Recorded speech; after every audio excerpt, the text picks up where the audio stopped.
Buenas tardes. ¿Se me escucha?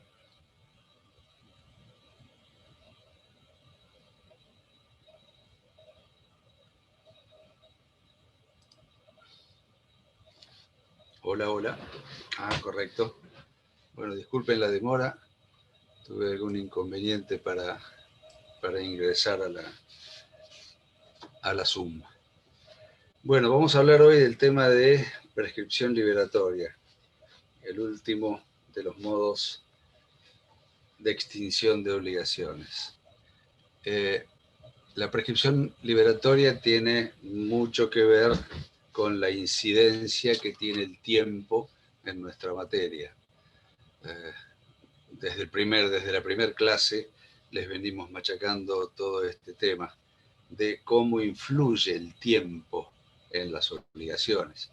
Recordemos, así a modo de ejemplo, si una obligación, si el momento en que se inicia una obligación no coincide con el momento en que ésta debe cumplirse, bueno, ha pasado tiempo, ha transcurrido tiempo en el medio y ese tiempo influye en la materia. Por otro lado, ya dentro del tema de la prescripción liberatoria,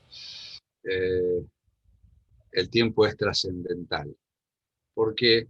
Porque el tiempo va a lograr que el sujeto pueda adquirir un derecho por el transcurso del tiempo, o el sujeto puede ser que quede liberado de una obligación por el transcurso del tiempo.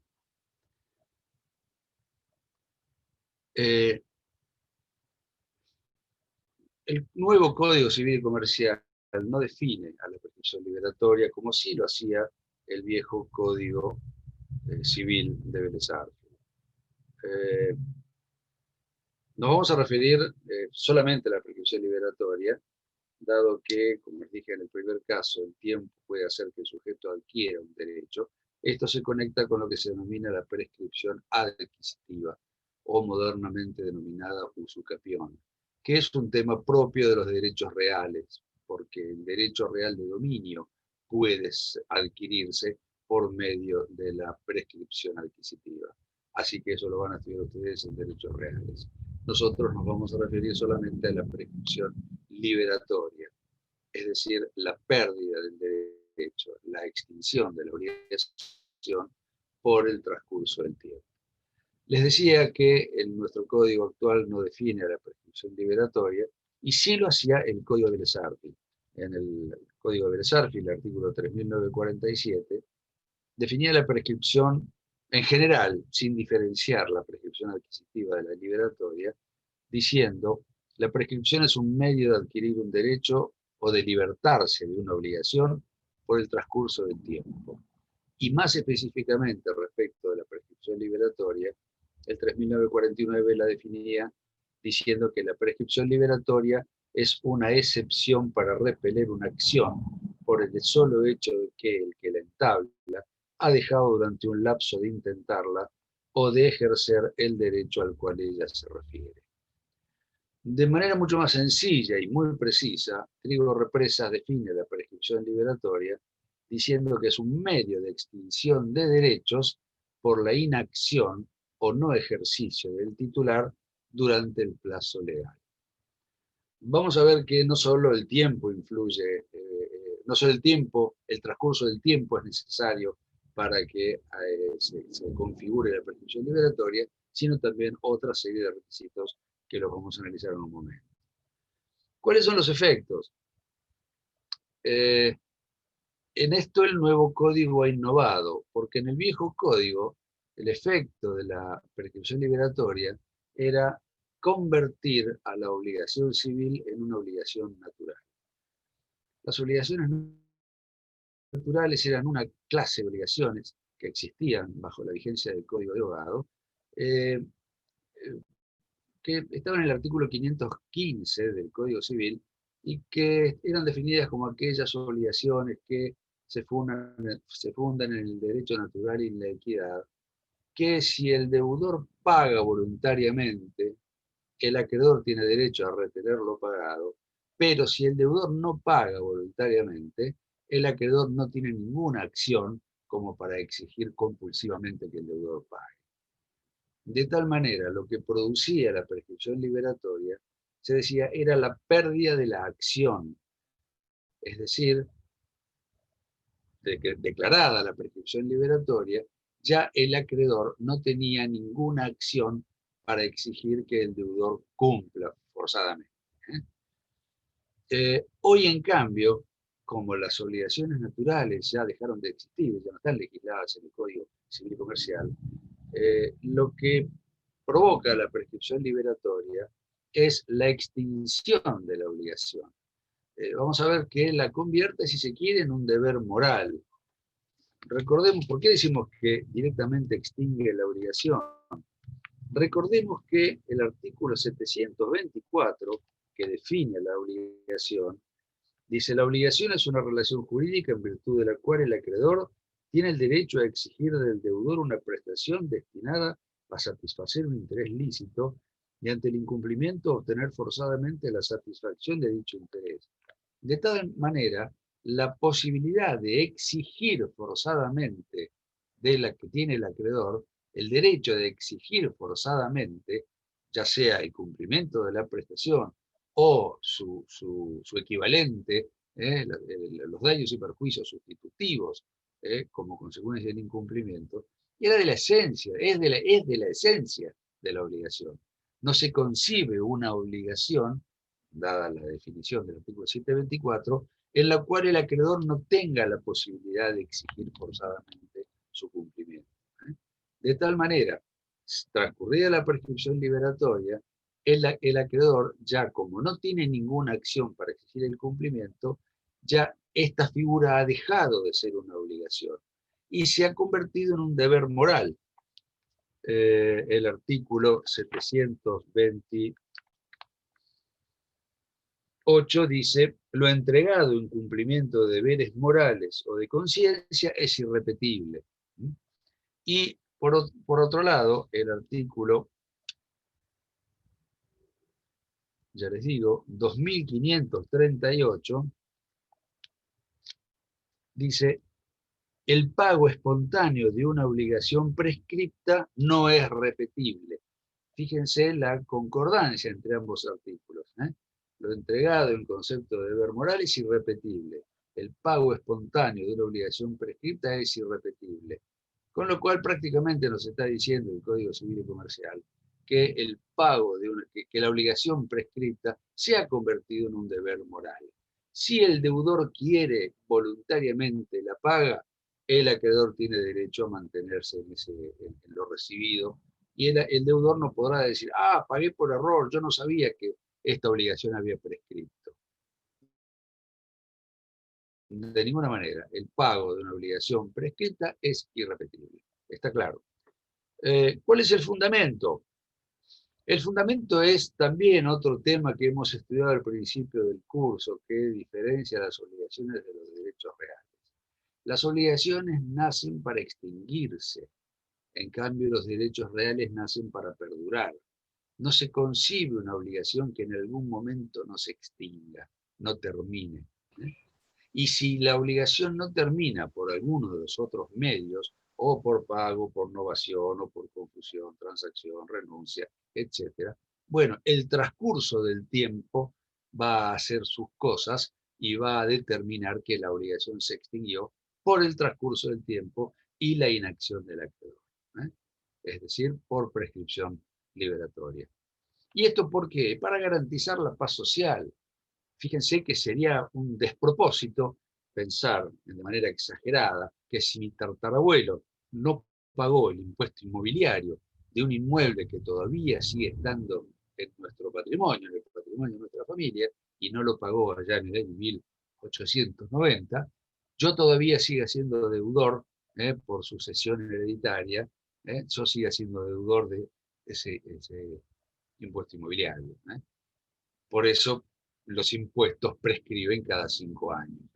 Si el Estado acreedor no exige el cumplimiento del impuesto, bueno, si no lo exige durante 5 años, es impuesto prescripto y entonces yo quedaré liberado. ¿Sí? ¿Cuáles son los requisitos? Bueno, como decíamos de manera recurrente, el primer requisito es el transcurso del tiempo. Es necesario que haya un tiempo que haya transcurrido, de acuerdo con las distintas clases de obligaciones, los plazos, los tiempos que tienen que transcurrir son distintos. El segundo requisito es la inactividad del acreedor. El acreedor no ha hecho nada durante todo ese tiempo, pudiendo, si pudo, si estuvo en la posibilidad de accionar, de exigir, y nada ha hecho. Entonces este es el segundo requisito para que el transcurso del tiempo convierta nuestra obligación en un deber moral, una obligación prescrita. Tercer requisito, que se trate de acciones prescriptibles, de obligaciones prescriptibles. ¿Esto por qué? Porque sin perjuicio que el principio general es la prescriptibilidad de todas las acciones, la excepción es que hay algunas que son imprescriptibles. Después las vamos a mencionar. Pero recuerden, si el principio general es la prescriptibilidad, la excepción, es decir, las que son imprescriptibles, se deben interpretar de manera restrictiva y no se puede utilizar la analogía. Son las que establece la ley y nada más. Y son muy pocas, son 8 o 9 acciones nomás. Otro requisito es que la obligación sea exigible. Si la obligación no es exigible, el curso de la prescripción no comienza. No podemos contar los 5 años, los 3 años, los 2 años, el año, depende del plazo que fuere en la obligación de que se trate, comienza ese transcurso del tiempo desde que la obligación es exigible. Y la obligación, recuerden, es exigible desde que el deudor está constituido en mora. Fíjense nuevamente la trascendencia del instituto de la mora en nuestro estudio del derecho de las obligaciones. La obligación es exigible cuando el deudor está constituido en mora. En ese día, en ese momento, comienza el curso de la prescripción. Otro requisito, que sea invocada por la parte a quien se beneficia con la prescripción. ¿Por qué? Porque desde siempre, y el código anterior, y este también lo dice, el juez no puede declarar de oficio la prescripción. Siempre es a pedido de parte. ¿Esto qué significa? Si yo soy acreedor, la obligación está prescrita, inicio el juicio y el demandado no dice nada, no opone en el momento procesal, que después vamos a ver cuál es, no opone la defensa de prescripción, el juicio sigue adelante. Y aunque el juez, cuando va a dictar sentencia, advierta que cuando yo inicié la demanda esa obligación estaba prescrita, no lo puede decir. Y si yo tenía derecho, va a hacer lugar a la demanda y va a dictar una sentencia favorable a mis pretensiones, condenando al deudor al pago y a todos los demás accesorios. Es decir, siempre es a pedido de parte.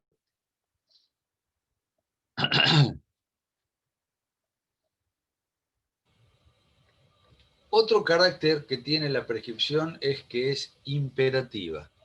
¿Esto es qué significa? Que como está interesado el orden público, la paz social, la seguridad jurídica, los plazos de prescripción no son pasibles de ser modificados por las partes. Son los que establece la ley. Lo que sí ha hecho este código es determinar que el tema de la prescripción es un tema de... es un tema, se me fue la palabra, es decir, es subsidiario, ahí está, es un tema subsidiario. Si no hay otras reglas que rijan la cuestión, entonces se aplican las normas de la prescripción. Fíjense, el artículo 25.32 dice, en ausencia de disposiciones específicas, esto nos está diciendo, esto es subsidiario, si hay otras disposiciones específicas, ellas serán las que se aplican. En ausencia de disposiciones específicas, las normas de este capítulo son aplicables a la prescripción adquisitiva y a la prescripción liberatoria. Y agrega esto, que es una innovación, que no lo traía el código anterior: las legislaciones locales podrán regular esta última, la prescripción liberatoria, en cuanto al plazo de los tributos. ¿Esto qué significa? Que todos los temas relativos a la prescripción adquisitiva y liberatoria son de los códigos de fondo, son de legislación nacional. Pero localmente las legislaciones provinciales pueden modificar los plazos que están establecidos en la ley nacional, en nuestro caso el Código Civil y Comercial, para establecer plazos distintos respecto de los tributos, respecto del plazo para pagar tributos. De tal manera, podría, qué sé yo, la provincia de Buenos Aires modificar el plazo de 5 años que es para el pago del impuesto inmobiliario, que está legislado en el Código Civil y Comercial. Lo que se paga por periodos tiene un plazo de prescripción de 5 años. Podría, mediante una ley local, una ley provincial, modificar ese plazo y determinar que el plazo para que prescriba el impuesto inmobiliario son 10 años. Con lo cual no suena a todos los contribuyentes, ¿no? Que a alguno le falte pagar el inmobiliario y está esperando que transcurran los 5 años para que prescriba. Si la provincia de Buenos Aires hiciera uso de esta facultad que le otorga el Código Civil y Comercial, podría extender a 10 años tranquilamente el plazo de prescripción del impuesto inmobiliario.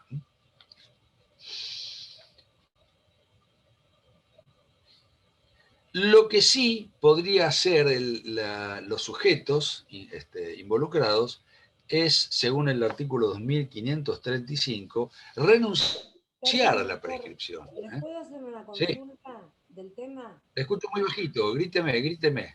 Le grito, no, pero es mi computadora, ¿eh? Ahí me Ah, escuchan mejor.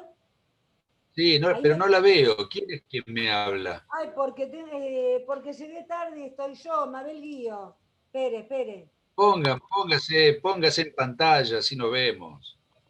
Bueno, bueno. No sea cobarde. Ahí estoy.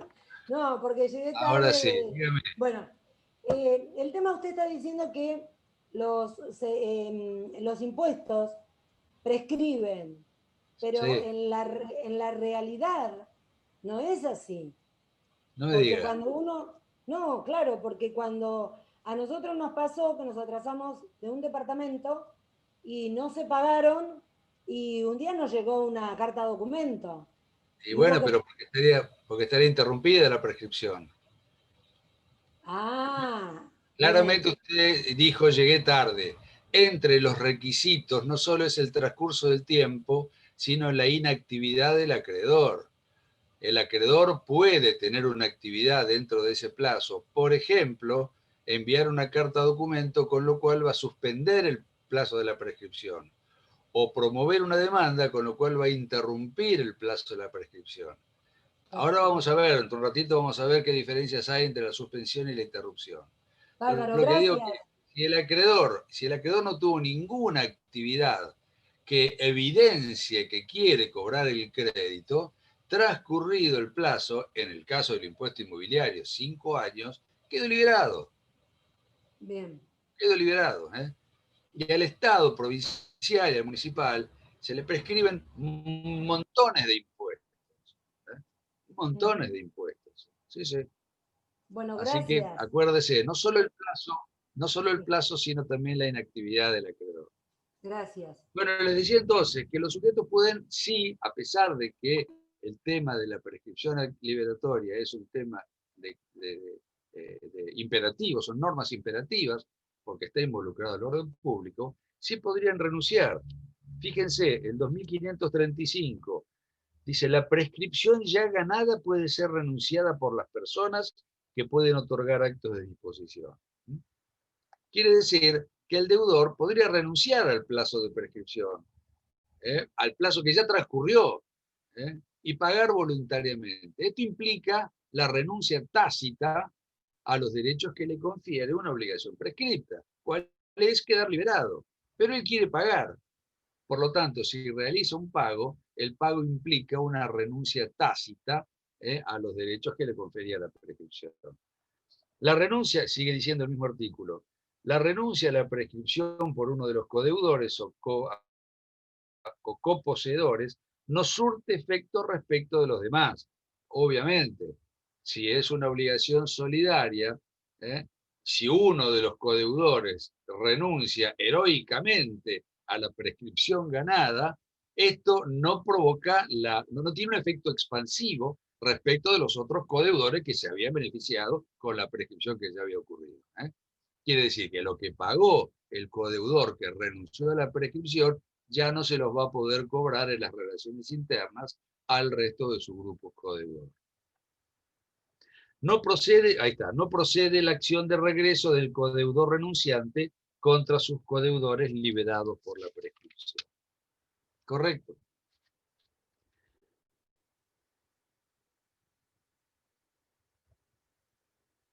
Los sujetos. El artículo 2534, primer párrafo, trae una afirmación categórica. La prescripción opera a favor y en contra de todas las personas, excepto disposición legal en contrario. Es decir, todos quienes seamos sujetos de obligaciones nos veremos beneficiados o perjudicados por la prescripción. No hay privilegios, no hay ningún sujeto respecto del cual la prescripción no corra.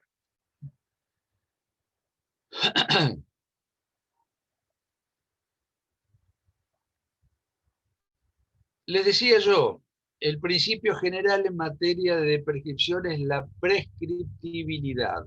Esto significa que todas las acciones son prescriptibles.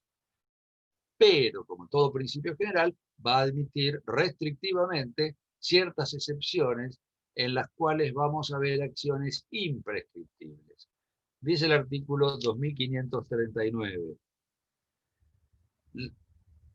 No, perdón.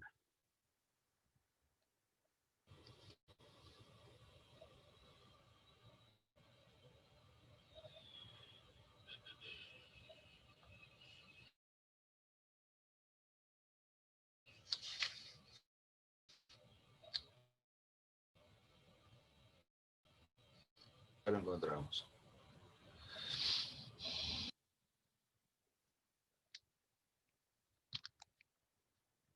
Espérenme un segundito, ¿eh?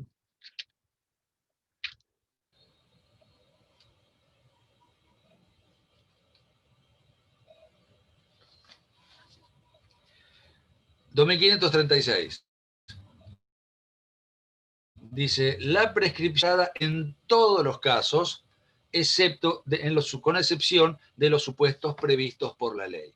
De tal manera, las acciones que no puede invocarse la prescripción, es decir, las acciones imprescriptibles, están taxativamente numeradas en la ley. ¿Cuáles son estas? Se las enumero. La acción de nulidad absoluta de un acto jurídico, artículo 387.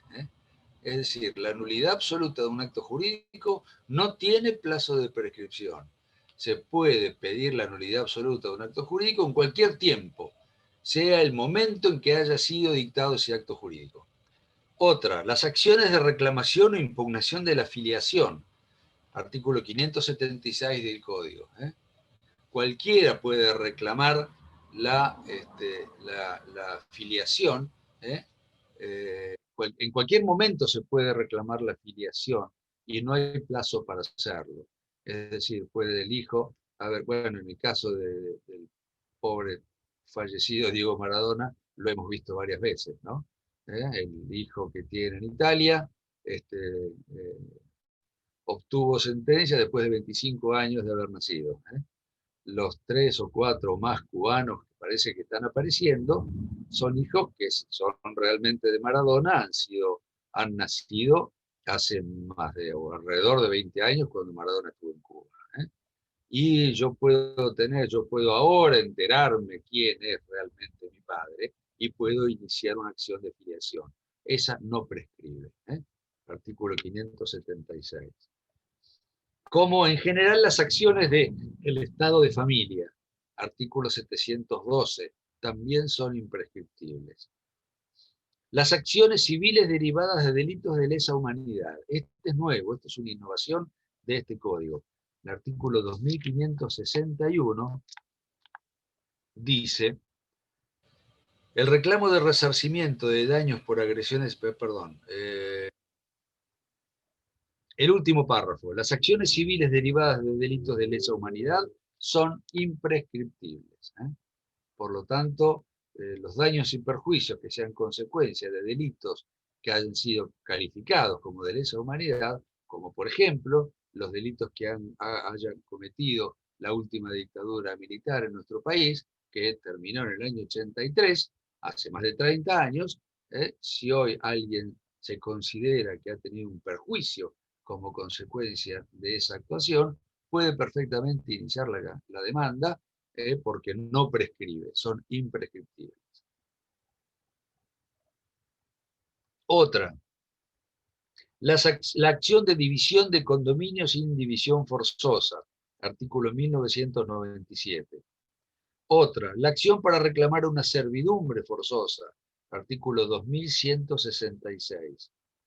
Otra, las acciones reivindicatorias, confesoria, negatoria y de deslinde, artículo 2247. La acción de petición de herencia, artículo 2311, y la acción de partición de herencia, artículo 2368. Fíjense que, salvo la primera, la acción de nulidad absoluta de un acto jurídico, todas las demás no están dentro del derecho de las obligaciones. Están o dentro del derecho de familia, o dentro de los derechos reales, o dentro del derecho sucesorio. Quiere decir que en nuestra materia de derecho de las obligaciones hay una sola acción imprescriptible, la acción para pedir la nulidad absoluta de un acto jurídico. Todas las demás son prescriptibles. Bien, como decíamos hace un rato, ¿cuándo comienza el curso de la prescripción? ¿Desde cuándo se cuentan los 5 años, los 3 años, los 2 años, el año, el plazo que fuere? Como principio general, se comienza cuando la acción es exigible, cuando la obligación es exigible. Es decir, cuando el acreedor ya tiene expedita la acción para poder demandar judicialmente. Ese es el momento en que se inicia, que da comienzo el curso de la prescripción. Esto podría llegar a ser suficiente para agotar todas las posibilidades. Pero el código se creyó en la necesidad, y el anterior también, de aclarar en determinados supuestos particulares, que solamente los voy a enunciar y ustedes después van a leer los artículos, donde explica el código en esta obligación se convierte en exigible en este momento. ¿Sí? Por ejemplo, en el caso de la rendición de cuentas, artículo 2555, el plazo comienza cuando el obligado debe rendir las cuentas, que está en el artículo 861. En las prestaciones, las obligaciones con prestaciones periódicas, el artículo 2556 establece que las prestaciones que se van devengando a través del tiempo, el curso de la prescripción comienza desde que se hace exigible cada periodo. Pongamos un contrato de locación. Me está debiendo a partir del mes de marzo del año 2020. Bueno, el alquiler de marzo del 2020 va a prescribir en el mes de febrero del 2025. El alquiler de abril del 2020, si tampoco me lo pagó, va a prescribir en marzo del 2025. Y así sucesivamente, a medida que se vayan haciendo exigibles los distintos periodos de esas prestaciones periódicas, así se va produciendo la prescripción de cada uno de ellos. Y no los vamos a ver todos porque son bastantes. Entre los artículos 2555 a 2560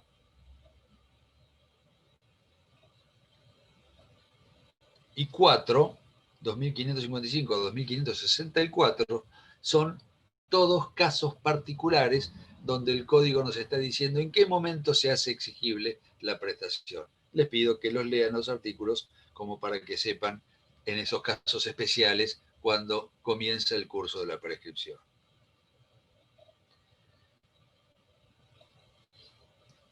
Respecto de la acción por daños y perjuicios, no tiene ninguna norma el Código Civil y Comercial Por lo tanto, se sigue aplicando un precedente jurisprudencial de la Corte Suprema de la Nación del año 1900, no lo tengo el año, discúlpeme, se los debo, es el caso Gallo María contra Buenos Aires, provincia, donde se sostuvo que el punto de partida de la prescripción comienza desde que el titular de la pretensión toma conocimiento de que la acción indemnizatoria quedó expedita a su favor. Es decir, la acción de daños y perjuicios comienza desde que la víctima, la acción para reclamar, por supuesto, los perjuicios, desde que la víctima ha tomado conocimiento de que tiene una acción expedita. Esto es importante respecto de daños que se hacen patentes pasado cierto tiempo. Puede el hecho ocurrir en un momento determinado y el daño hacerse ostensible muchos años después. Esto ha ocurrido acá en nuestro país no, pero sí en Estados Unidos, con determinadas drogas farmacológicas en la década del 60, que algunas eran drogas progestacionales, otros eran calmantes para embarazadas, que produjeron daños en la descendencia de las mujeres que tomaron esos medicamentos. La droga DES, la talidomida, produjeron daños físicos, malformaciones o cáncer de útero en las hijas mujeres obviamente, de las embarazadas que ingirieron ese medicamento. Es decir, y advirtieron el daño muchísimos años después, cuando ya la prescripción en términos generales había tranquilamente transcurrido. Pero no conocían la causa del daño. No sabían que el daño que estaban sufriendo reconocía como causal adecuada a la ingesta de esos medicamentos. Por lo tanto, la Corte, en este fallo ejemplar, Gallo contra Provincia de Buenos Aires, determinó que la acción está expedita, es decir, se hace exigible desde que la víctima toma conocimiento. Si tomó conocimiento el día que se produjo el hecho, bueno, será el día del hecho ilícito en que comenzará el curso de la prescripción. Pero si tomó conocimiento 50 años después, ese día de 50 años después del hecho será el que dé comienzo al curso de la prescripción. ¿Está correcto?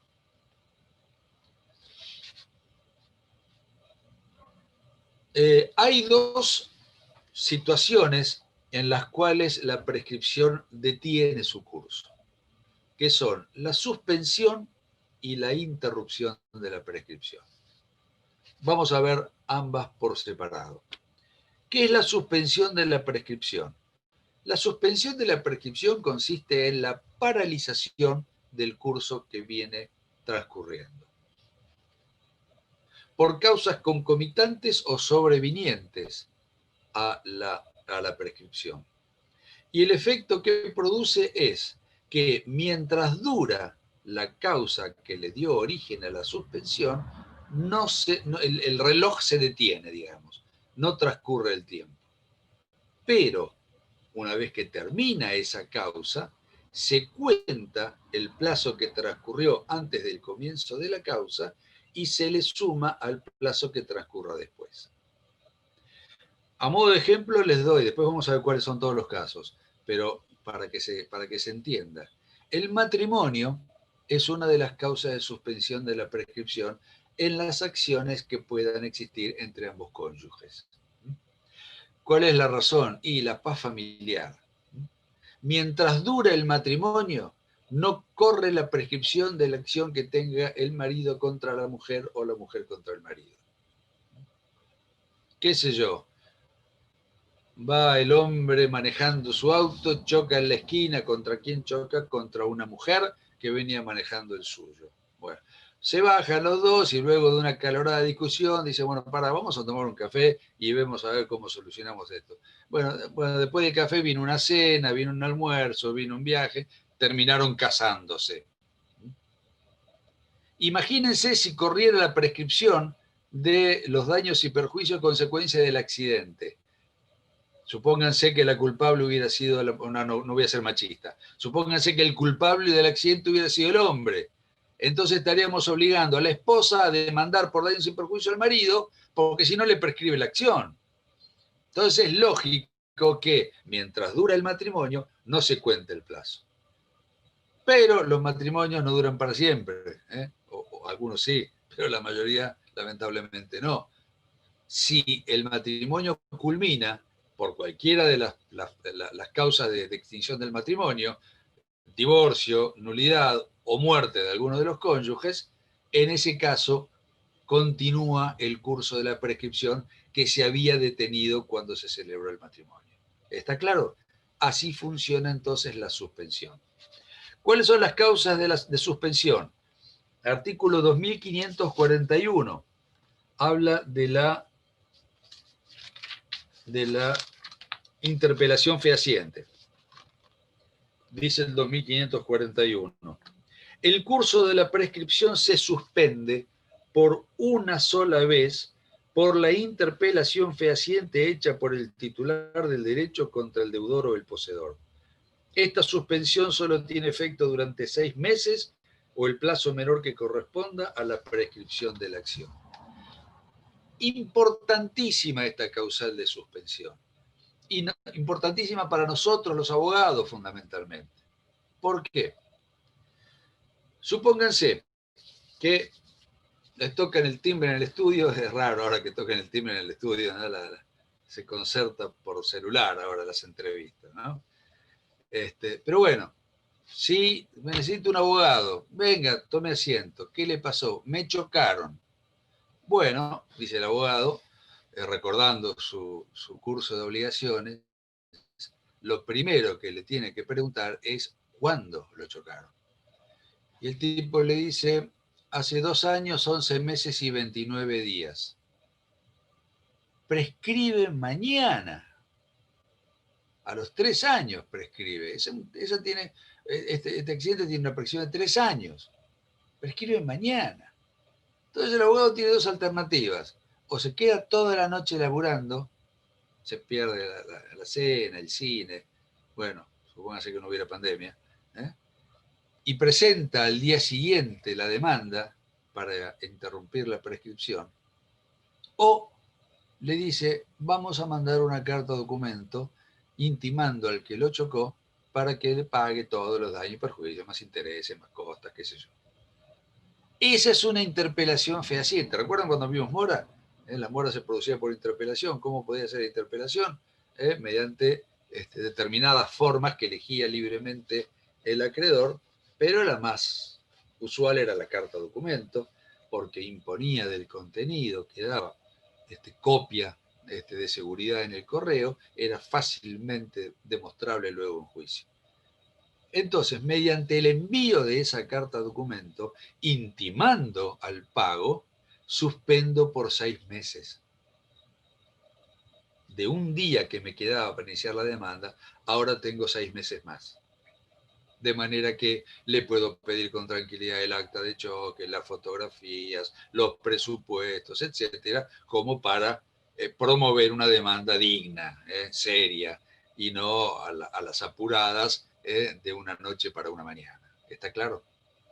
Recuerden, se puede, este mecanismo se puede utilizar una sola vez. Si ni el abogado ni su cliente hicieron nada durante los 6 meses que estuvo suspendida la prescripción, y dentro de 6 meses nos encontramos en la misma situación que hoy, mañana prescribe, no puedo mandar otra carta documento y ganarme otros 6 meses más. Por única vez. Y suspende por 6 meses. En el código anterior suspendía por 1 año. Era más benévolo para el acreedor. Ahora suspende solo por 6 meses. Solo. Es un plazo muchísimo más que suficiente. 6 meses. O si el plazo de la obligación de que se trate era menor, si el plazo de prescripción, porque hay plazos menores a 6 meses, por ejemplo, el plazo para intentar una acción redivitoria, por vicios redivitorios, la quanti minoris o la acción redivitoria, ese tiene un plazo de 3 meses. 3, ahí se me ve los 3 dedos. Tiene un plazo de 3 meses.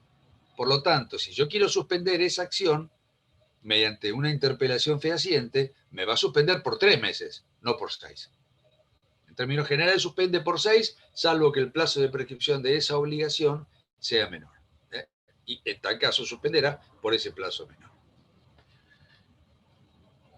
Segunda causal de suspensión, el pedido de mediación.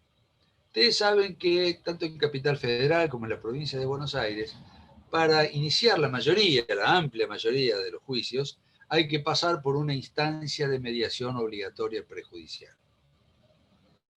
Que mientras estuvo en vigencia el código anterior, se discutía respecto de que si el pedido de mediación interrumpía, no interrumpía, suspendía la prescripción, no la suspendía, si el término seguía corriendo. Entonces los abogados no sabíamos qué hacer, iniciábamos la mediación y simultáneamente íbamos a la receptoría de expedientes de tribunales, iniciábamos la demanda para, en todo caso, interrumpir la prescripción por demanda, que, como vamos a ver un ratito, es una de las causas de interrupción. Bueno, el Código Nuevo solucionó el tema y dijo: el pedido de mediación suspende el curso de la prescripción. Quiere decir que una prescripción que me va se va a producir el mes que viene, si yo hoy inicio el pedido de mediación, esa mediación prejudicial obligatoria, se suspende. Dice el artículo 2542. El curso de la prescripción se suspende desde la expedición por medio fehaciente de la comunicación de la fecha de la audiencia de mediación o desde su celebración, lo que ocurra primero. Atención, no es simplemente con que yo pida en tribunales que se designe un mediador, sino que formalmente el curso de la prescripción se suspende desde que de manera fehaciente se notificó a la parte la audiencia que necesariamente debe fijar el mediador. O desde la celebración de esa audiencia, si no se tuviera la constancia fehaciente de cuándo fue la notificación, lo que se haya producido en el momento anterior. Ahí se suspende. ¿Y durante cuánto tiempo se suspende? Se suspende hasta 20 días después que se cerró la mediación por falta de acuerdo. Sigue diciendo el artículo 2542. El plazo de prescripción se reanuda a partir de los 20 días contados desde el momento en que el acta de cierre del procedimiento de mediación se encuentra a disposición de las partes. Es decir, tuvieron 2, 3, 4 audiencias, estuvieron en negociaciones mientras duró la mediación, hasta que llegó un momento que dijeron: no hay acuerdo, cerremos. Bueno, el mediador hace un acta de cierre de la mediación que debe ser firmada por el mediador y por todas las partes, y esa acta la pone a disposición de las partes. Por ahí la pone a disposición el mismo día de la audiencia de cierre, o la pone a disposición al día siguiente, a los 2 días, a los 3 días. En el momento en que el acta de cierre de la mediación está a disposición de las partes, yo tengo 20 días más hasta que se reanude el curso de la prescripción que se suspendió por el pedido de mediación. ¿Está claro?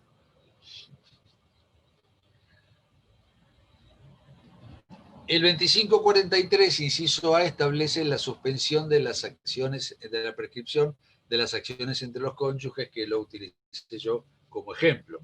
Dice: el curso de la prescripción se suspende A, entre cónyuges durante el matrimonio. Y amplió, esto ya estaba en el código anterior, lo que el Código Nuevo amplía es que la suspensión por matrimonio también se produce por unión convivencial.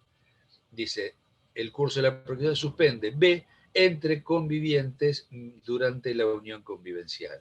C, entre las personas incapaces y con capacidad restringida y sus padres, tutores, curadores o apoyos durante la responsabilidad parental, la tutela, la curatela o la medida de apoyo.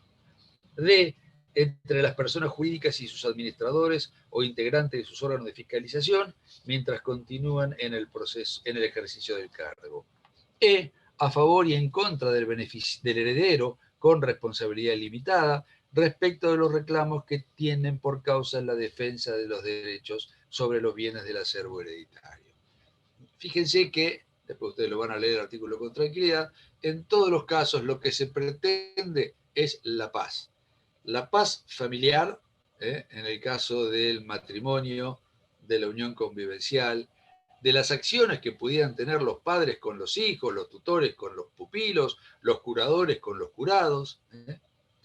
Entre los socios, fíjense en las acciones que pudiera haber entre un socio y la sociedad a la que pertenece, o las acciones que pudieran existir entre el heredero con responsabilidad limitada, que es la generalidad de los herederos. Yo cuando acepto una herencia la acepto con responsabilidad limitada. ¿Esto qué significa? Que las deudas que esa sucesión, que la sucesión de la cual yo soy heredero, las deudas que tenía, se pagarán con los bienes de la herencia sin tocar mi propio patrimonio. Si yo tengo que iniciar una acción contra la sucesión, como tengo que proteger el patrimonio hereditario, no lo estaría protegiendo bien si yo tuviera la necesidad de iniciar una acción contra la sucesión porque por ahí me prescribe. Entonces también, para la tranquilidad de la comunidad hereditaria y los herederos, entonces también hay una suspensión de la prescripción mientras dura la responsabilidad limitada. En los casos de las sociedades, mientras los administradores están en el ejercicio de sus cargos. Los padres, los tutores, los curadores, respecto de los hijos, pupilos y curados, mientras dura la responsabilidad parental. Entre los convivientes, mientras dura la unión convivencial. En el matrimonio, mientras dura el matrimonio. Una vez cesada la causa de suspensión, se retoma el curso, sumándose a lo que había transcurrido anteriormente. ¿Está claro? Profe, una consulta. Dígame. En el caso del matrimonio, si uno de los dos fallece, ¿no se anularía? ¿En qué se anularía? La prescripción, o sea, la causa de la No, prescripción. Si una de las dos partes no. fallece. Y sí, se irá contra los herederos. Pero si son los hijos. ¿Recuerda que las obligaciones se transmiten a los herederos? Claro, pero ¿y si es el propio Por hijo, sucesión en el hereditaria. caso del matrimonio? No, Bueno, no pues yo me puedo casar con estaría... una persona que tiene hijos. Ah, y si es hijo del Ahí matrimonio, continuaría no la estaría suspensión, como por la parental. estaría la suspensión, pero cambiaría de inciso. Sería por la Ah, responsabilidad parental. Pero si yo me caso claro. con una persona que tiene otros hijos que no son míos, no tengo ninguna limitación en poder demandarlos, por ser Ah, herederos ok. del cónyuge fallecido. Gracias. Salvo que sea que la muerte extinga la obligación porque era una obligación institucional personal. En ese caso, ahí se extingue, pero no me digas se anula, no es una cuestión de nulidad. Bueno, la otra institución que detiene el curso de la prescripción es la interrupción. ¿Qué diferencia hay entre la interrupción y la suspensión? Recuerdan, la suspensión, producida la causa de suspensión, se mantenía sin contar el tiempo mientras duraba la causa y una vez que se extinguía la causa, continuaba el tiempo sumándose lo anterior. La interrupción lo que produce no es una paralización del curso de la prescripción como la suspensión, sino que aniquila el tiempo transcurrido. Se vuelve a contar de cero. La interrupción de la prescripción borra todo el tiempo que ya había transcurrido y se comienza a contar un nuevo periodo completo. ¿Está? El artículo 2544 dice: el efecto de la interrupción de la prescripción es tener por no sucedido el lapso que la precede e iniciar un nuevo plazo. Iniciar un nuevo plazo. ¿Cuáles son las causas de la interrupción? Son tres. El reconocimiento de la deuda, artículo 2545. El curso de la prescripción se interrumpe por el reconocimiento que el deudor efectúa del derecho de aquel contra quien prescribe. Si el deudor reconoce la deuda, el efecto más importante de este reconocimiento es que interrumpe la prescripción de esa obligación. Esa obligación que estaba en curso de prescripción por el reconocimiento del deudor, yo soy deudor de fulano de tal, de esta obligación, entonces se interrumpe el curso de la prescripción y comienza un nuevo periodo completo. El segundo es la petición judicial, artículo 2546. Dice, el curso de la prescripción se interrumpe por toda petición del titular del derecho ante autoridad judicial que traduce la intención de no abandonarlo. Esto es importante. ¿Por qué? Porque el código anterior, que tuvo vigencia hasta el 2015, hablaba de la demanda judicial. La interrupción, la demanda judicial provoca la interrupción de la prescripción.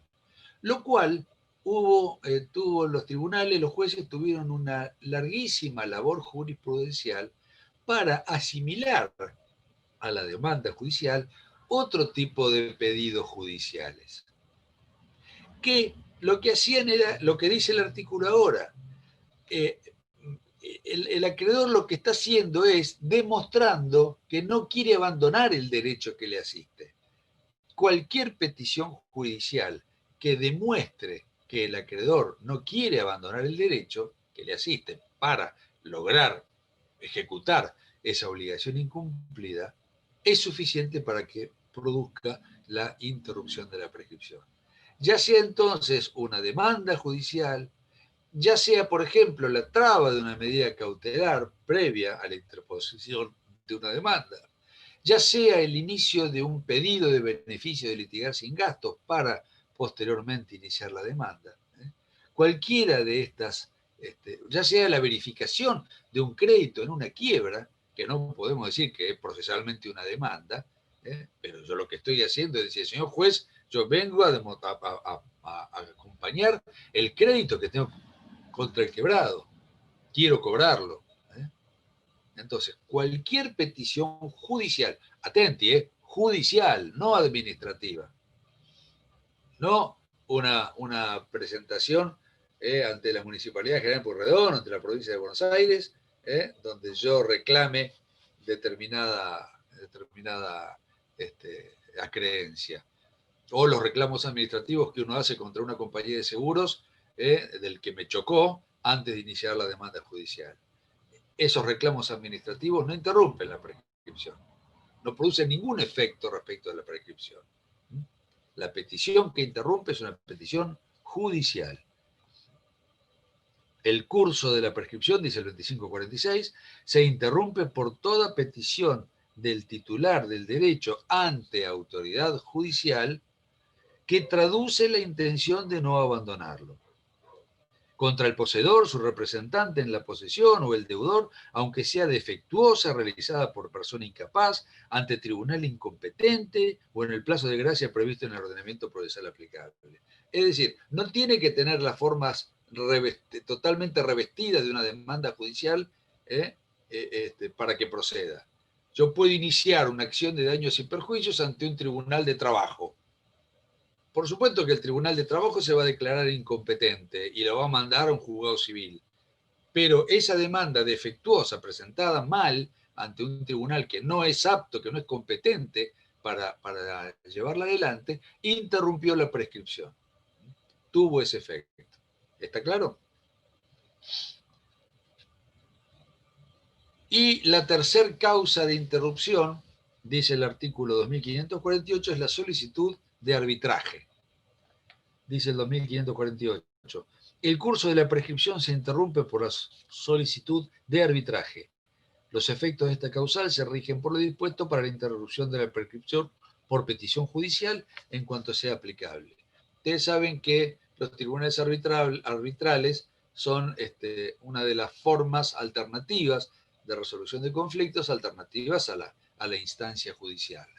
Las partes pueden en sus contratos colocar una cláusula compromisoria donde dicen que sus diferencias no las van a llevar a los tribunales estatales, sino que las van a llevar a un tribunal arbitral. En Mar del Plata hay 2 o 3 tribunales arbitrales, uno solo que funciona, que es el Tribunal Arbitral del Colegio de Abogados.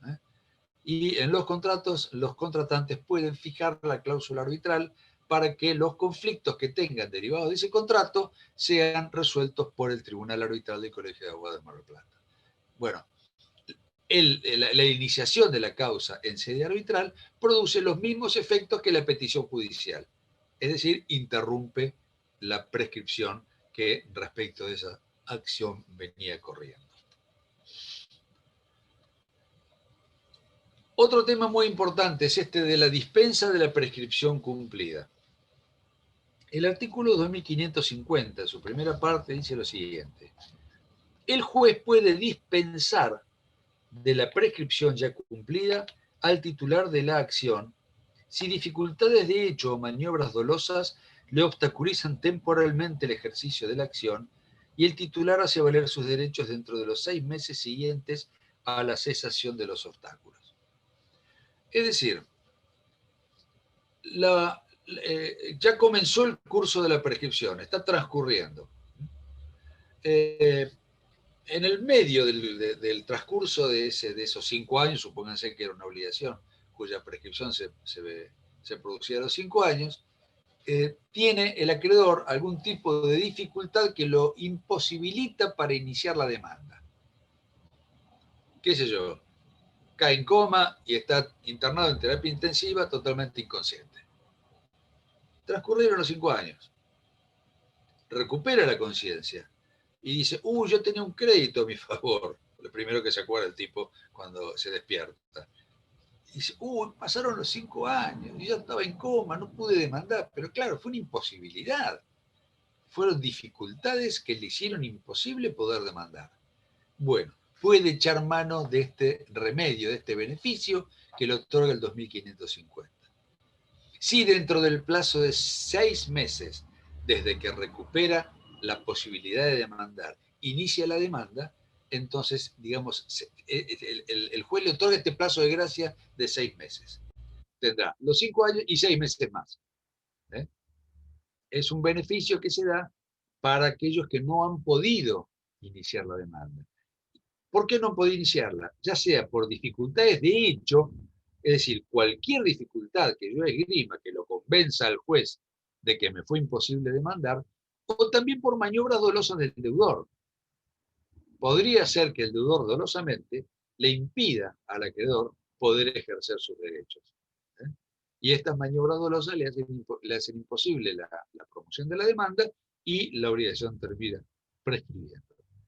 Todo esto, que tendrá que ser cabalmente demostrado ante la justicia, le otorga el beneficio de este 2550 para, en el plazo de 6 meses, poder promover la demanda, aunque ya haya prescrito. Por último, en cuanto a los plazos de prescripción, el artículo 2560 dice: el plazo de la prescripción es de 5 años, excepto que esté previsto uno diferente en la legislación local. Por lo tanto, el plazo normal para todo tipo de obligaciones es de 5 años. Y luego hay plazos que son mayores, de 10 años, y hay plazos menores de 5 años. El artículo 2561 dice: el reclamo del resarcimiento de daños por agresiones sexuales infligidas a personas incapaces prescribe los 10 años. Este es un plazo mayor, pero para esta acción concreta, los daños y perjuicios promovidos como consecuencia de una agresión sexual respecto de una persona incapaz. El plazo es de 10 años. Después tenemos plazos de 3 años, como el que está en el artículo 2561, segundo párrafo. Las acciones derivadas de delitos de lesa humanidad... No, perdón. Ese era el tercero que ya lo habíamos visto. El reclamo de la indemnización de daños derivados de la responsabilidad civil prescribe los 3 años. Es decir, todo tipo de accidentes de tránsito, todo tipo de daños y perjuicios que no sean como consecuencia de agresiones sexuales infligidas a personas incapaces, que es de 10, todos los demás prescriben a los 3 años. Y los de delitos de lesa humanidad, recuerden, son imprescriptibles. Lo dice el 2561, tercer párrafo. Luego hay plazos de 2 años, en el 2562, Dice, prescriben a los 2 años a el pedido de declaración de nulidad relativa y de actos y de revisión de actos jurídicos, el reclamo de derecho común de daños derivados de accidentes y enfermedades de trabajo, el reclamo de todo lo que se devenga por hechos o plazos periódicos, y bueno, hasta el inciso F son todos casos concretos de prescripciones que se producen a los 2 años. En el 2564 hay un caso de prescripción de 1 año. Prescriben al año el reclamo por vicios redivitorios. Miren, yo me confundí. Hoy les dije que el de vicios redivitorios prescribía a los 3 meses. Eso era en el código anterior. Evidentemente se me había pasado. En este código el plazo para reclamar daños y perjuicios por el acaecimiento de vicios redivitorios tiene un plazo de prescripción de 1 año. Las acciones posesorias, el reclamo contra el constructor por responsabilidad por ruina total o parcial, los reclamos procedentes de cualquier documento endosable o al portador, los reclamos a los otros obligados por repetición de lo pagado en concepto de alimentos y la acción autónoma de revisión de la cosa juzgada. Todos estos casos tienen una prescripción muy pequeña que es de 1 año. Por último, ¿cuál es la oportunidad para oponer la prescripción?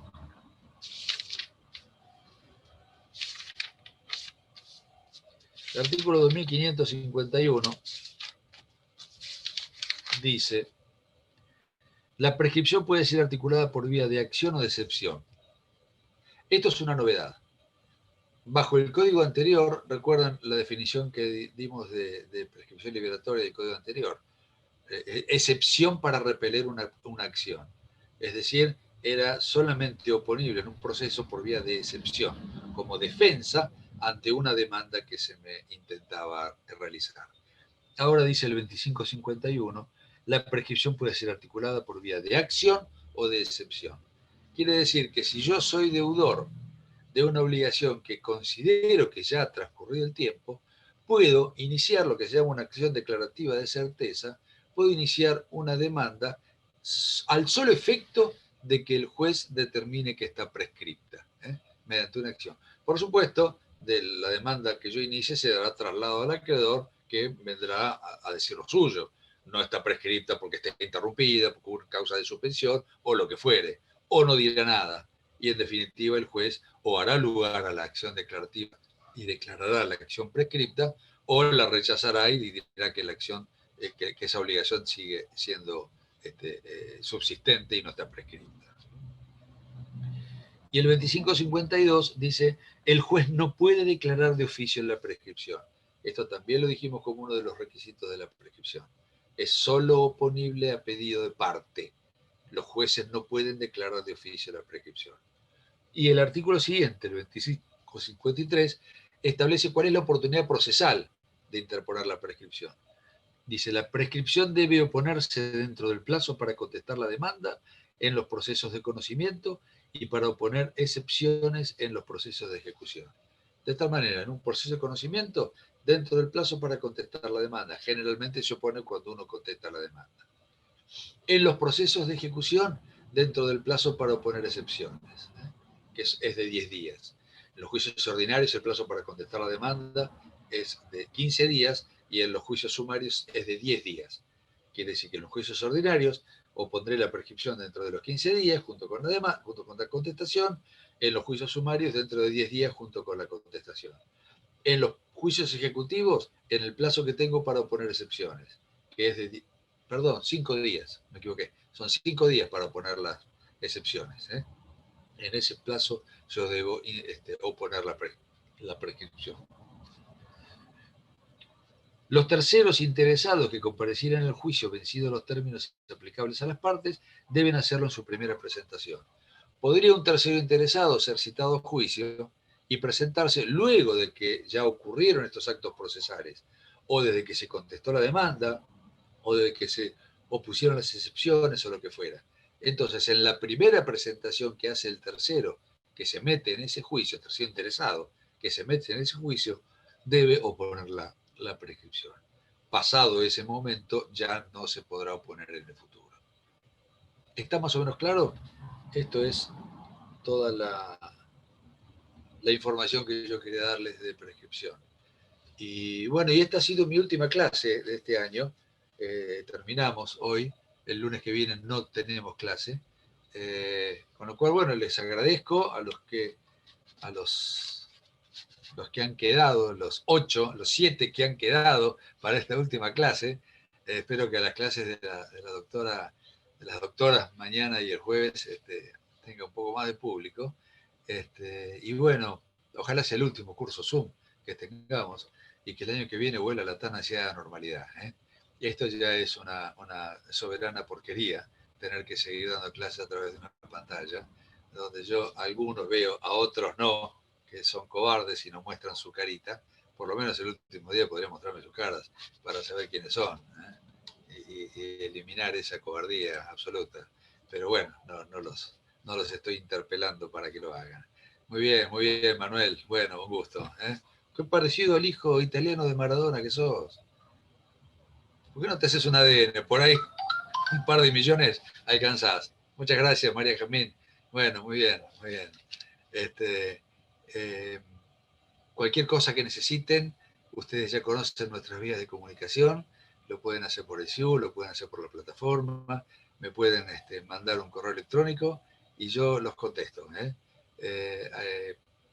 Para cualquier cosa, para alguna bibliografía que les falte, para una duda que tengan, para algo que no entiendan, y no solo los efectos del examen que tengamos dentro de 15 días, que es simplemente un escollo, es simplemente una instancia más. El examen es lo de menos. Si el examen les va mal, tienen el recuperatorio. Si el recuperatorio les va mal, tienen el curso de verano. Si en el curso de verano les va mal, tienen el cuatrimestre el año que viene. Y además todos los meses tienen las libres. Así que nada es grave en esta época de la universidad. Por lo tanto, en cualquier momento que necesiten algún consejo o algún apoyo bibliográfico o de explicación de un tema, no tienen más que hacérmelo saber. Y bueno, les agradezco mucho nuevamente y nos vemos. Y mucha suerte para el examen. Así ya se la sacan de encima y siguen adelante. Muchas Gracias. gracias, doctor. Buenas Gracias a tardes. ustedes. Muchas gracias a ustedes. Chao, buenas tardes. Hasta luego.